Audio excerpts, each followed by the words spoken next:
झारखंड में चुनाव बिल्कुल करीब है। पॉलिटिकल पार्टियां चुनावी मोड में हैं। शह और मात की जोर आजमाइश के दरमियान अंक गणित का खेल जारी है। सत्ता पक्ष और विपक्ष की हर चाल से बेजार है। चंपई सोरेन, लोविंद हेब्रोम, सीता सोरेन, गीता कोड़ा, मधु कोड़ा सरीखे बड़े लीडरों की जाने की वजह से सत्ता पक्ष बेहद चिंतित है। जेएमएम में गढ़ बचाने की चिंता साफ साफ नजर आ रही है। दरअसल जेएमएम को अब एक डर सताने लगा है। डर इस बात की कि जेएमएम ने पिछली बार आदिवासी रिजर्व 28 में से 26 सीट जीत लिया था। कोल्हान में भाजपा को 0 कर दिया था। क्या इस बार वो परफॉर्मेंस दोहरा पाएंगे? जेएमएम को इस बात की समझ आ चुकी है कि मधु कोड़ा, गीता कोड़ा, चंपई सोरेन के आने से कुछ न कुछ फर्क अवश्य पड़ेगा और कुछ नहीं हुआ तो चंपई सरायकेला ही निकाल लेंगे। गीता कोड़ा जगन्नाथपुर ही जीत लेंगी। कहीं 2-4 हजार वोट इधर से उधर हुआ तो 5 सीटों के परिणाम बदल जाएंगे। लिहाजा पार्टी के अंदर इस बात पर मंथन चल रहा है कि गढ़ बचाने के लिए क्या किया जा सकता है। इस बात पर पार्टी विचार कर रही है कि सीएम हेमंत सोरेन को संथाल के साथ साथ कोल्हान की भी किसी सीट से चुनाव लड़ना चाहिए। सूत्रों के हवाले से खबर है कि सीएम हेमंत सोरेन कोल्हान के मनोहरपुर से चुनाव लड़ सकते हैं, जहां से जोबा मांझी विधायक हुआ करती थीं। गौरतलब है कि चक्रधरपुर, जगन्नाथपुर, घाटशिला, बहरागोड़ा, पोटका, जमशेदपुर पूर्वी और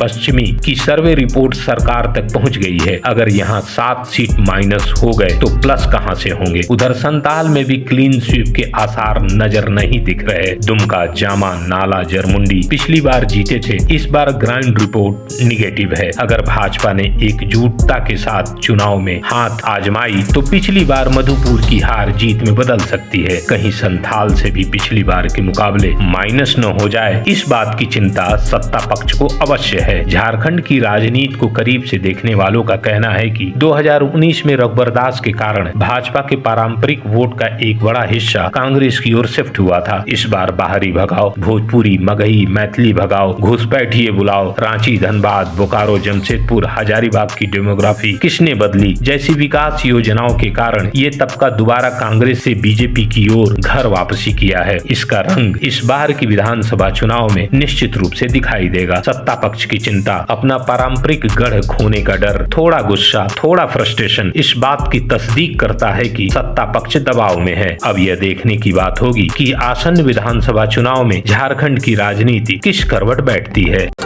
बिंदास बोल न्यूज, आज की खबर आज ही पढ़ें।